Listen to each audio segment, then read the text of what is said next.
हमेशा दूसरों का मजाक उड़ाना, झूठ बोलना और बुरे काम करना तो आदत थी उस कौवों के जोड़ों की। वो पति पत्नी पेड़ की एक डाल पर बैठे हुए थे कि वहाँ बूढ़ी फाख्ता आती है। बेटे, मुझे सागर वाले जंगल में जाना है। क्या आप मुझे सागर वाले जंगल का रास्ता बता सकते हो? थोड़ी देर सोचने के बाद कालू कौवा उस बूढ़ी फाख्ता से कहता है, सागर वाले जंगल को ये रास्ता जाता है। आप यहाँ से सीधे जाओ और फिर बड़े पेड़ के साथ पूर्व की दिशा में मुड़ जाना। सामने सागर वाला जंगल आ जाएगा। आपका बहुत बहुत धन्यवाद बेटा। फिर वह बूढ़ी फाख्ता वहाँ से चली जाती है और काले कौवे जोर जोर से हंसने लग जाते हैं। अब वो बूढ़ी फाख्ता जाएगी सीधी पहाड़ों वाले जंगल में, जहाँ की चीलें दावत उड़ाएंगी इस बूढ़ी की। वो तो मुझे ऐसे धन्यवाद बोल कर गई जैसे मैंने उसे सही दिशा बताई हो। उसे पता ही नहीं चला कि मैंने तो उस बूढ़ी फाख्ता को गलत रास्ता बताया है। वो फिर से हंसने लग जाते हैं। फिर एक दिन चिड़िया कौवे के घर आती है। गोरी बहन, मैं मीठी शक्कर बना रही हूँ। मेरे घर में शक्कर खत्म हो गई है। क्या आपके घर में थोड़ी सी शक्कर है तो आप मुझे दे दें, मैं बाद में आपको लौटा दूंगी। मीठी खीर बहुत मेहनत से बनाई होगी चिड़िया, मैं अभी आपको शक्कर देती हूँ। फिर गोरी कौवी रसोई में जाती है और शक्कर में थोड़ी सी मिट्टी मिलाकर चिड़िया को दे देती है। मेरी शक्कर डालने से आपकी खीर और भी मीठी हो जाएगी। आपका बहुत बहुत धन्यवाद। फिर चिड़िया वो मिट्टी वाली शक्कर लेकर अपने घर चली जाती है। चिड़िया वो शक्कर डालकर खीर बना लेती है और नदी पर पानी पीने चली जाती है। चिड़िया बहन, कई दिन हो गए मैंने कोई मीठी चीज नहीं खाई। मीठी खीर बनाई है आज मैंने, आप चले मेरे साथ, मैं आपको आज मीठी खीर खिलाती हूँ। आज तो मजा ही आ जाएगा। चिड़िया बहन जल्दी चले। फिर तोता और चिड़िया घर वापस चले जाते हैं। लो तोते भैया, खाकर बताओ कैसी बनी है मेरी मीठी खीर। फिर तोता जैसे ही खीर खाता है वो रुक जाता है। क्या हुआ तोते भैया, क्या अच्छी नहीं बनी खीर? खाओ खाओ, आप रुक क्यों गए हो? चिड़िया बहन, खीर में मिट्टी मिली हुई है, ये तो खाने लायक नहीं है। फिर चिड़िया थोड़ी सी खीर खाकर देखती है। मेरी खीर में मिट्टी कैसे आ गई? मैं इसमें डालने के लिए शक्कर गोरी कौवी से लाई थी। गोरी कौवी से?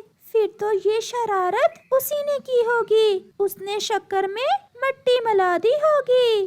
फिर चिड़िया और तोता कौवों के घर जाते हैं। गोरी बहन, मैं आपको बताने आई हूँ कि आपकी शक्कर ठीक नहीं है, किसी ने आपको मिट्टी वाली शक्कर दे दी है। क्या तुम्हारी खीर में मिट्टी का स्वाद आ रहा है? ऐसा कहते हुए वो दोनों पति पत्नी हंसने लग जाते हैं और उनका बेटा जग्गू चिड़िया से कहता है, मेरी मम्मा ने जो शक्कर आपको दी थी उसमें मिट्टी मिला दी थी। आंटी चिड़िया की खीर खराब हो गई। और कालू, अब बाहर फेंकेगी चिड़िया अपनी खीर। शर्म करो गौरी, क्या मिला तुम्हें चिड़िया के साथ ऐसा मजाक करके? हमें तुम्हारे जैसे छोटे पक्षियों को तंग करने में बहुत मजा आता है। चलो चिड़िया बहन, हम फिर कभी इस गोरी की बच्ची से कुछ नहीं लेंगे। हम कौन सा शक्कर बांट रहे हैं जो तुम नहीं लोगे? भागो यहाँ से, अगर ज्यादा बातें की तो एक लगाऊंगा। फिर चिड़िया और तोता वहाँ से चले जाते हैं। ऐसे ही कुछ दिनों के बाद कालू और गोरी कौवी का बेटा जग्गू खेल रहा था कि उसके चोट लग जाती है। ये कौवा तो बहुत घायल हो गया है। मैं अभी जाकर बुलबुल को बुला कर लाता हूँ और इसकी पट्टी करवाता हूँ। फिर कबूतर जल्दी से वहाँ से उड़ता है। सामने कौवा और कौवी बैठे हुए थे। कबूतर उनके पास जाता है। कौवे, कौवे, मुझे जल्दी बताओ, बुलबुल डॉक्टर का घर कहाँ है? एक पक्षी घायल हो गया है, मैंने उसके पट्टी करवानी है। यहाँ से सीधे जाओ और जब पहाड़ आ जाए तो दाएं मुड़ जाना, सामने बुलबुल का घर होगा। फिर कबूतर उनके बताए हुए रास्ते पर चला जाता है। कालू, कालू, जब कबूतर वहाँ मिठाई की दुकान देखेगा तो समझ जाएगा कि हमने उसे उल्लू बनाया है। मेरे साथ रह रहकर तुम भी मेरे जैसी ही हो गई हो। यहाँ तो मिठाई की दुकान है, बुलबुल का घर तो नहीं है। कबूतर वहाँ से वापिस आता है और फिर पूछते पूछते बुलबुल का घर ढूंढ ही लेता है। जब वो बुलबुल को साथ लेकर पहुँचता है तो वो छोटा कौवा मर चुका था। बहुत देर कर दी कबूतर आपने, खून बह जाने से ये पक्षी मर चुका है। जब कौवों को अपने बेटे के चोट लगने का पता चलता है तो वो वहाँ आते हैं। मेरा जग्गू, क्या हुआ मेरे जग्गू को? बुलबुल, बचा लो मेरे जग्गू को। तुम ही थे ना वो जिन्होंने मुझे बुलबुल के घर का पता बताने की बजाय मिठाई की दुकान पर भेज दिया था। अब कौवे अपने किए पर बहुत पछता रहे थे। उनका बेटा मर चुका था। फिर उन्हें पता चल जाता है कि ऐसा मजाक अच्छा नहीं होता, मगर उसकी कीमत उन्हें भारी चुकाना पड़ती है। कालू कौवे की माँ ने 5 मुर्गियाँ पाल रखी थीं। वो उन मुर्गियों के अंडे बाजार में बेच कर आती और आए हुए मुनाफा से अपना घर चलाती। आज कालू कौवे की माँ की तबीयत ठीक ना थी, इसलिए कालू कौवे की माँ कालू कौवे से कहती है, कालू बेटा, मेरे पास आओ, मेरी बात सुनो। हाँ माँ, क्या बात है? कालू बेटा, आज मैं कुछ ठीक नहीं हूँ, तुम जाओ और ये अंडे बाजार में बेच आओ। हाँ माँ, मैं ये अंडे बेच आता हूँ। माँ, मैं इन अंडों को बेचकर अपने लिए एक घड़ी ले लूँ?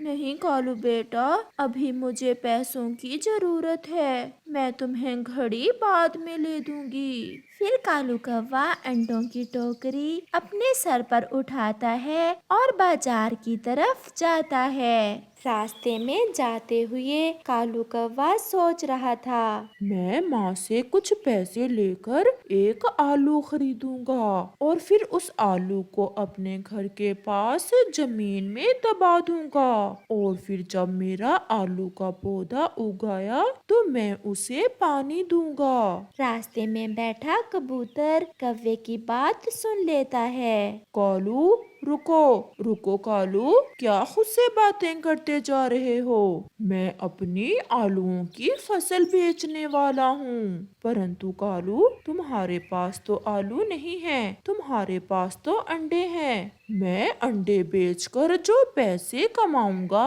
उनमें से कुछ पैसे मैं अपनी माँ से ले लूंगा, फिर खरीदूंगा आलू और फिर जब मेरी आलूओं की फसल तैयार हो गई तो मैं ढेर सारे आलू बेचकर अपना बड़ा घर बनाऊंगा। चिड़िया भी वहाँ आ जाती है। अच्छा कालू, तुम अपना बड़ा घर बना के फिर क्या करोगे? फिर मैं अपने घर के पास वाली सारी जमीन खरीद लूंगा। कौवा अपने सर पर अंडों की टोकरी उठाए ऐसे बड़ी बड़ी छोड़ रहा था। तोता भी पक्षियों की आवाज सुनकर वहाँ आ जाता है। क्या कालू, क्या तुम जमीन खरीद रहे हो?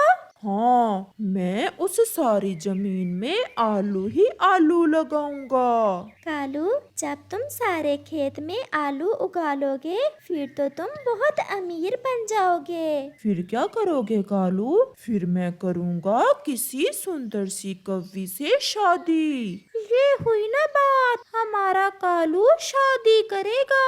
फिर मेरे बच्चे मेरे साथ मेरी आलूओं की फसल की देखभाल किया करेंगे। अगर तुम्हारी पत्नी तुमसे नाराज हो गई तो उसे कैसे मनाओगे? पता है मैं मिठाई ला कर दूंगा उसे और वो मान जाएगी। कालू कुछ ज्यादा ही सीधा था। सब पक्षी उसकी सीधी सीधी बातें सुनकर खुश हो रहे थे। कालू, क्या तुम अपनी पत्नी से गुस्से से बात भी किया करोगे?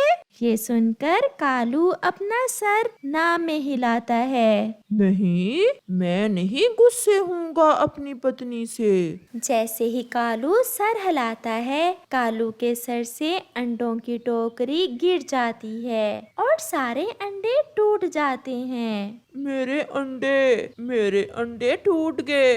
तोते, ये सब तुम्हारी वजह से हुआ है। अरे अरे, मैंने क्या किया है? मेरे सारे सपने टूट गए। मेरी आलूओं की फसल, मेरे खेत, मेरे बच्चे, मेरी पत्नी और कालू का घर। हाँ, घर भी सब टूट गया। फिर सभी पक्षी हंसते हुए वहाँ से चले जाते हैं और कालू कौवा अपनी खाली टोकरी उठाकर घर वापस लौट जाता है। कालू बेटा, अच्छे दाम लगे थे क्या अंडों के? कालू चुप रहता है। कालू, चुप क्यों हो बेटा? माँ, क्या बताऊं, मैं ख्यालों की दुनिया में इतना गुम हो गया था कि पता ही नहीं चला कि कब अंडों की टोकरी गिरी और अंडे टूट गए। कालू की माँ झाड़ू उठा लेती है। कभी तो कोई काम सीधा कर लिया करो। माँ मुझे मारना ना, बस मुझे एक आलू ले दें, फिर देखना मैं कैसे उस आलू से आपको अमीर बनकर दिखाता हूँ। ये सुनकर उसकी माँ उसे 2 झाड़ू मारती है और कालू कौवा भाग जाता है। प्यारे दोस्तों, अपनी जिंदगी में कुछ करना सीखो, ना कि कालू कौवे की तरह ख्याली पुलाव ही बनाते रहो, क्योंकि समय कम है और काम बहुत ज्यादा